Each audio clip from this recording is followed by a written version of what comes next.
상무님, 어제 이 시장이 좀 섹터별로 또 한 번 차별화를 보였습니다. 특히 뭐 방산주가 오히려 조금 약한 모습을 보여줬고 제약은 저희가 앞서도 짚어봤는데 요즘 굉장히 탄력을 받더라고요. 상무님 어떻게 좀 시장 보셨을까요?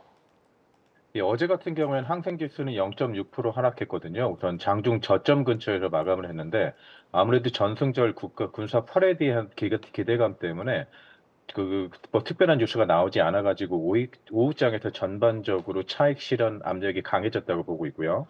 홍콩장 같은 경우에는 거래 대금이 3천억 홍콩 달러로 줄고 본토 시장 같은 경우에도 거래 대금이 2.4조 위안으로 감소를 했어요. 어, 본토 시장 같은 경우에는 일주일 만에 가장 큰 낙폭을 기록했고요. 우선 방산 섹터 같은 경우에는 전반적인 섹터로 마이너스 4.1% 정도 하락을 했거든요. 이거 같은 경우에는 아무래도 이제 사전 포지션이 들어갔다라고 저희는 보고 있습니다. 그래서 방산 섹터에 대한 기대감 때문에 들어갔던 것들이 셀 언더 팩트, 그러니까 이제 사실이 아니고 판명된 거에 대해서 어떻게 보면 실망감의 매물이 좀들이 많이 나온 거죠. 그리고 이제 이 제약 혁신 섹터, 그러니까 저희가 봤을 때는 네. 이제 혁신 신약 섹터라고 하거든요. 이쪽 음, 부분으로 상승세가 많이 이루어졌는데 이제 아무래도 이번 그 제약 섹터 같은 경우에 이 랠리는 이제 국유자산감독관리위원회라는 데가 있어요. 거기가 중국 과학원하고 공동 주최한 이제 첨단 교육 프로그램 이후에 나타난 거거든요. 근데 이 어, 교육 프로그램 같은 경우에는 네. 중국 정부의 바이오테크 산업에 초점을 맞춰두고 있어가지고 아무래도 이제 CXO, 그러니까 의약품 위탁 개발 생산을 하는 기업들의 주가가 굉장히 탄력을 받고 있습니다. 뭐 그런 종목들 같은 경우에는 우시 XDC라는 기업이 있고요. 그다음에 헝루이라는 기업도 요번에 그 암 신약 테스트 관련해가지고 굉장히 큰 폭으로 올랐고요. 네, 뭐 어제 시장이 결국은 상무님이 좀 어제 저희 방송에서 예상을 해주셨던 대로 전승절 이후에 조금 조심스러운 그런 흐름들을 가져왔고 별다른 상승 재료는 없었다. 하지만 저희가 제약바이오 안에서도 이제는 혁신 신약 섹터 조금은 구별해서 봐야 될 것 같다라는 생각이 듭니다. 개별 종목도 말씀을 해주셨고, 자 이번에는 또 시선을 한번 옮겨볼게요. 지금 중화권에서 로보틱스, 자동차 이쪽에 대한 관심도 굉장히 뜨거워지고 있는 것 같더라고요. 그런데 여기에서 지금 상무님이 조금 주목하고 계신 종목이 있을까요? 근데 우선 유니트리 같은 경우에 주목하셔야 될 거라고 보고 있고요. 어제 같은 경우는 전반적으로 장이 좋지 않았는데도 아까 말씀드린 제약 섹터 추가로 로봇 관련주들은 굉장히 급등세를 보이고 있었는데요.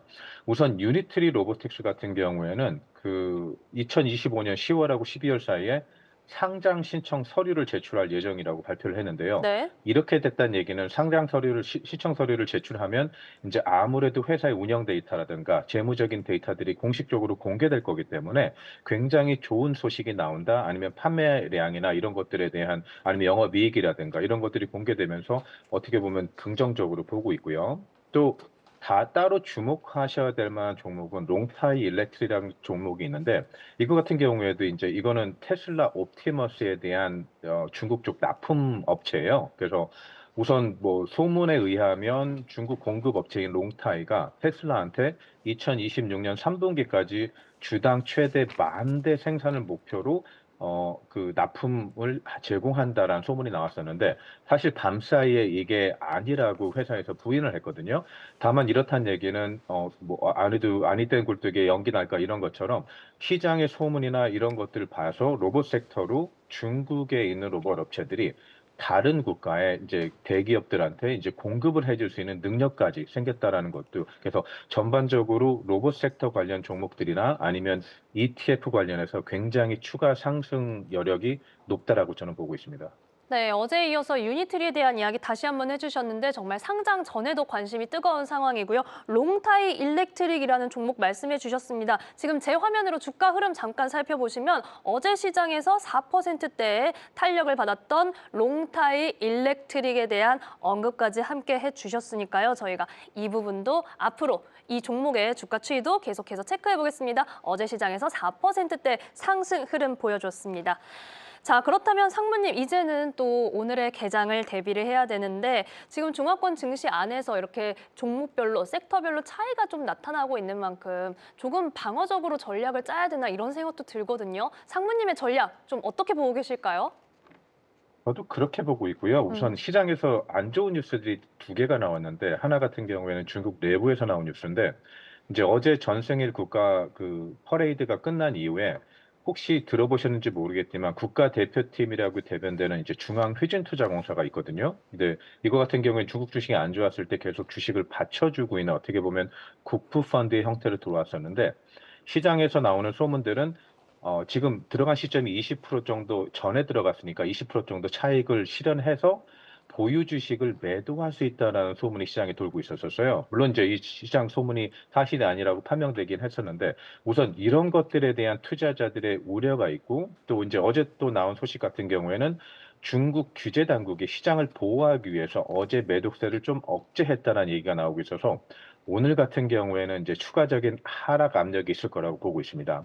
이제 그리고 외부적인 요인인데요. 하나는 미국하고 중국 관세 관련해서 이제 중국이 어제 이제 가장 그 미국산 광섬유에 대한 추가 관세를 부과하기 시작했거든요. 네. 이거 같은 경우에는 중국이 6개월간 조사 끝에 미국 기업들이 반덤핑을 하고 있다라고 판단을 해가지고 해당 관세 같은 경우에는 33.3%에서 현재 78.2%로 그러니까 목요일부터 적용이 될 거기 때문에 이거 관련해서 미국이 또 부정적인 뉴스나 아니면 반박 이런 뭐 어떻게 보면 굉장히 긍정적이지 않잖아요. 이런 소식이 나올 수 있다라고 보고 있기 때문에 오늘 장 같은 경우에는 저는 약간은 조심스럽게 접근해야 된다고 보고 있고요.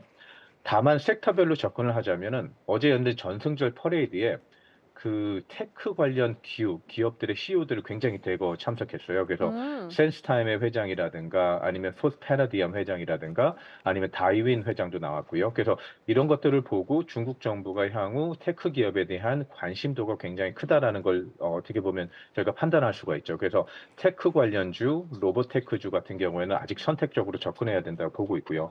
그리고 마지막으로 좀 1분 정도만 이제 세 가지 종목이 있거든요. 이제 어. 얌차이나라고 그 중국에서 이제 그 외식 업체인데 이거 같은 경우에 자사주를 굉장히 크게 공개적으로 시장에서 매입할 계획을 발표해가지고 아마 주가에 굉장히 긍정적으로 보고 있고요. 또한 마지막으로 유비텍도 굉장히 긍정적인 뉴스이긴 한데 휴머노이드 로봇 제품하고 솔루션 구매 계약을 체결했다는 소식이 어제 나왔습니다. 그래서 규모는 2억 5천만 위안이고요. 올해 그 계약 안에 납품이 시작될 예정이라서 유비테크는 굉장히 긍정적으로 오늘 보고 있습니다. 네, 지금 얌차이나 그리고 유비테크 이야기를 해주셨고요. 지금 어제 이벤트에 이 테크 CEO들이 여러 명 자리했다는 점, 그리고 로봇과 관련해서는 선별적인 접근이 필요하고 지금 시장 전반적으로는 오늘은 조금 조심하자라는 말씀까지 해주셨습니다.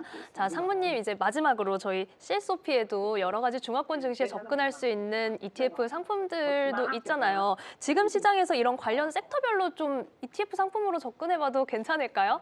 간략하게만 여쭙겠습니다. 제 생각에는 굉장히 좋은 아이디어라고 보고 있고요. 개별 종목보다는 어떻게 보면 변동성이 그렇게 크지 않기 때문에 접근하기 용이하고 CSOP 상품 같은 경우에는 저희가 전 세계에서 가장 큰 항생테크 ETF가 있거든요. 티커는 이제 3033인데요. 그걸로 접근하셔도 되고 아니면 그게 아닌 뭐